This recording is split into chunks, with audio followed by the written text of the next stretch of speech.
Başak Mahalle Muhtarıyım. Benim daha önce müracaatım var. Karayol'a yazı yazmıştım. Bizim Açma Cadde'nin çarşıya gidebilmemiz için karşıya geçit vardı. Bu geçiti karayolların güvenliği için orada güvenlik noktası vardı. O güvenlik noktası yüzünden bizim o kavşağı ilerideki 100 metre ilerideki kavşağımızı kapatıp Ereğli'ye doğru gelebilmemiz için 1 kilometre ileride dönebilmemiz için dönüyorduk. Onu da 2 hafta önce bu kavşakta 2 tane kaza oldu. Canlı şahidimiz de şu arkadaşımız. Burada 2 tane kaza olduktan sonra şu levhayı koymuş. Kendini kurtarabilmek için şu levhayı koydu da kendisini suçlu göstermemek için biz mağduruz. Biz şimdi ne yapmamız lazım? Ta gidip 2 kilometre petrolün orada dönmek zorunda kalmak zorundayız. Buradan ceza alırız. Buradan dönmezsek ileriye gitsek bir külfet, bir sürü zarar, bir sürü mağduriyetimiz oluyor. Onun için bir acilen burada resmiyette biz dilekçe yazdığımızda 3 tane dilekçemiz var. Bunu şu dilekçelerimizde de yazılı hem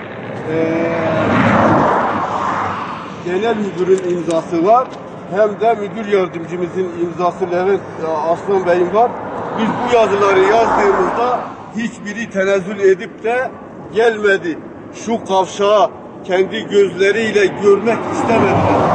Yani bizim mağduriyetlerimizi anlayamadılar ki biz bu mağduriyetimizi gidermek için acilen resmi kavşağa yapılmasını ve genişletmesini istiyoruz. Bir tane araba geçiyor. Ne kadar tehlike arz ettiği kendimiz de bu kameracı arkadaşımız da görüyor. Onun için mağduruz. Burada da vatandaş olarak da hepimiz burada toplanmış bulunuyoruz. Bunun için mağduruz.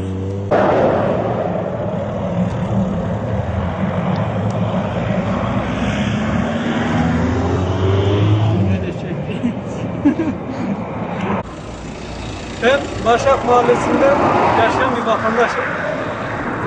Önceden şu ileride 600 metre ileride mahallenin girişiyle çıkışı aynı yerde olduğu için rahat girip çıkabiliyorduk ama daha sonra orayı kapatınca buradan E5 karayolundan direkt gelip buradan U dönüşü yapmak zorunda kalıyoruz. Buradan U dönüşü yapmak da ufak araçlar için pek sorun olmasa biraz daha büyük araçlar için çok büyük tehlike.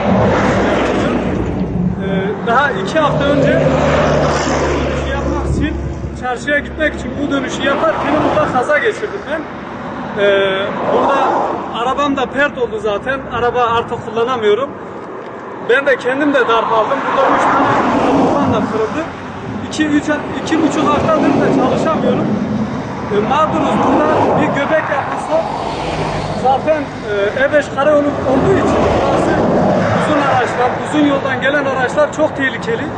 Bir kaza hani bir kere olur. Şehir merkezinde belki ufak tefek hasarla atlatılır. Fakat buradaki kaza ölümcül bir kaza. Yani kurtuluş imkansız gibi bir şey. Cenab-ı Allah kurtardı beni. Belki de başkası kaza yapsa kurtulamayacak. Buna bir çözüm istiyoruz. Burada geniş bir göbek yapılacakmış. Resmiyette de varmış. Bunun bir an önce acilen yapılmasını istiyoruz. Çünkü her gün gelip geçtiğimiz yol olduğu için belki yarım saat sonra 10 dakika sonra bir kişi daha kaza yapacak. Belki de hayatından olacak. Çoluk çocuğu perişan olacak. Yani burada bizim mahallemizde de herkes garibandır. Herkes inşaatçı, amele, böyle işçi kısmı yaşadığı için birine bir şey olursa ailesi zaten bitmiştir.